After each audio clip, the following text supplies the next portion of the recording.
It's so easy to pick the flaws and the faults and the issues with any advice you're given or any suggestions or anything like that. There will be always a reason that you can't do something. So if I'm like, hey, you should exercise or you should meditate, it will make a massive difference. You should read this book, you should read fiction, you should get a therapist, you should try meditation, you should try medication, you should try these things. You can easily come back with an infinite amount of reasons not to. I get it, right? The problem is that if you only come back with reasons not to, if you're always looking at the red lights and the reason you shouldn't do something, you'll never take action. You'll never go. And unless you take action, unless you do something, you're never going to change your life. So unless you're perfectly happy, you should always be trying to do stuff. Now, the problem is that there's two kinds of ways that you can see things not working. One is that default, this won't work, and the other is when it legitimately won't. And there's a distinction, and there's something to be said about trying to determine which one it is. Some people, particularly if you've been dealing with depression or a tough life, are by default pessimistic. I used to be quite like this. I used to be just, no, I'm depressed, I'll always be depressed, I'll always struggle with this, I had this past, I can't escape it. And then I discovered the concept of faith. Now, I'm not talking religious faith. I'm not talking like faith in a higher power. I'm talking faith in the method. Faith in the idea that if you take action, you can improve. We all operate on this assumption to some extent. We all know that if we eat sugar and fatty foods, we're going to get fat. We all know that if you go to a gym and run and lift weights, you're going to get fit and strong, right? If you read a book, you're going to get smart. If you take meth, you're going to like lose your teeth, right? If that's a meth thing, I don't know. The point is that our whole lives are operating based on faith. If I work for a business, they're going to pay me money. I do the work and then I get paid. So I'm having faith in that system, right? I have faith that money will be worth something, and I'll give it to someone else and they'll give me the products that I want back. But let's backtrack a bit. There is a faith in the method that really does help. And the way you can get this faith is twofold. The first part is to, just side note, Archer's sleeping, The first note is to look at other people, okay? Realize that fundamentally, you and anyone else, you and me, we're the same animal. So if you do the work that I'm doing, if you exercise the way I do, if you meditated the way I do, if you read the way I do, you will get similar results to me. Obviously not the same, but this applies to everyone. So if you see someone doing something, you can do that yourself. The second one is when you start doing it, you'll start to see those results coming in and you'll go, well, in the past I did this, I got these results, so now I know it will happen. And you just have faith that will continue. There is a problem with this, obviously, going, well, this other person's got this privilege, it's got this advantage, it's got these ideas. I get it. There are reasons why your childhood sucks. There are reasons why, based on your skin color or your gender or your ethnicity or your sexuality, that you were disadvantaged. I get it.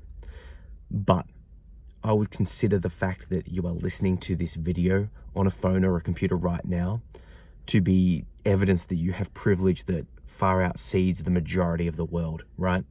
In your hand right now, you've got access to literally humanity's knowledge. So sure, you have less, you may not even, you might just feel like you have it. You know, it's very easy to sort of play that victim mentality. But let's say you legitimately are victimized. Let's say you legitimately do have less opportunity. You've got far more opportunity based on the fact that you are able to see this video right now than the vast majority of the world. So that alone is a stepping up point. You could turn this video off and go look up any topic. If you want to get smarter, there are videos on every single topic. There are podcasts, there are blogs, there are books, there are free resources. It's widely available. You just have to take that time to put it in. Then you'll go, okay, well, I don't have the time. Okay, well, everything we do is a choice, right? So do you spend time, just have a quick audit. Do you spend time watching shows? Do you spend time gaming? Do you spend time, randomly on social media, right? These are just things that you can sort of start to look at and go, oh, I don't know. What about your health? when you're choosing to eat. Are you choosing to eat the healthier option or the unhealthy option? I think you're starting to get the point here. There are things that you can do to make changes in your life for the better. It's very easy to come up with a reason why you can't, okay? Prior to going down this whole path, I was working full-time, and I believed that I needed to keep that level of money in order to survive, right? However, due to choice and circumstances, I ended up quitting full-time work and doing part-time and casual work. And for the following 3 years, my income sort of halved or even thirded. So comparatively, I was very poor. So what I very quickly had to do was, well, for one, remember my past and all those lessons that I learned growing up and moving out of home at 15, all that sort of stuff. And very quickly, I was able to readjust to my new income levels and go, okay, well, what do I actually value? Do I value these subscription-based services, for example, the Netflix and Apple Music and all that sort of stuff? Do I value it? Do I need it? Do I want it? Where does this product, this thing that's coming out, this money actually in line with my values? Do I value these clothes? Do I value the car? Do I value the house? What's important? What do I need? And what's just a want? Get rid of all of that.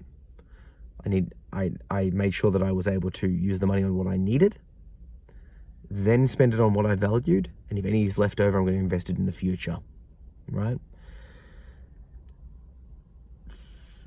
I wish I had made this choice a lot earlier, but I was so caught up, so bent down by the roadblocks, the reasons not to do something. I shouldn't do it because of this and this and this and this. There's always a reason not to do something. I guess I just can't help but lean in towards the idea of taking action now. There's always a reason not to do something. There's always a reason to do something. And until you start taking actions, you'd never know. You never know how successful it's going to be. So just to give you a bit of background information into sort of my life and where I'm at with all of the online stuff that I'm doing, I'm now selling 3 books per day. Okay, 3 books. So mainly I get audiobook sales, and it's mainly of how to get your shit together. So when I step back and think about that and go far out, that's actually really good. That's actually I'm actually a lot further down than I thought I would be at this stage. You know, to be consistently daily selling 3 to just people online, people following me, people watching the videos like this, that's amazing. Now, it's, you know, I probably get about $1 to $2 from each book sale from audio. So obviously I'm not making that much from it. So it's not enough to live off and all that sort of stuff, right? But the point is that if I had have listened to the reasons not to do something, there's so many reasons not to write a book. That book took me so many hours. If I add up all of the money I've made from that book, which at this stage is probably under 1,000, and divide that by the amount of hours it took me to write it and promote it and publish it and read it and listen to it and put it on Audible and all of that process, man, I'm probably on less than 50 cents an hour for it, right? However, I started the momentum, I've gotten it going, and it's going to keep taking off. So obviously long rant, but the point that I want to make is there are so many reasons not to do something. Focus on what you can do. Focus on the reasons why and give it a shot. Be a bit more optimistic about it. And if you're not sure, if you want to pick me up or call me on any of this stuff that I'm saying, message me, DM me, connect with me. I'm on all social media at Zach P. Phillips. And you can find me on my website at zachary-phillips.com. And if you like what I'm doing, there's opportunities that you can support me, for example, through Patreon. Ongoing monthly donations really do help. It gives me a steady income, and I can do more videos, more podcasts, more blogs, all that sort of stuff. But you can also consider purchasing one of my books and that sort of stuff. And for those that are interested, I have started releasing some Skillshare courses. I've got 4 out at the moment, and you can access them for free via the links that I've got as well, and sort of cancel them after the 2 months so you don't have to pay. So check it out. Head over to the website, zachary-phillips.com. Ta-ta. Archer says goodbye too. Well, hopefully.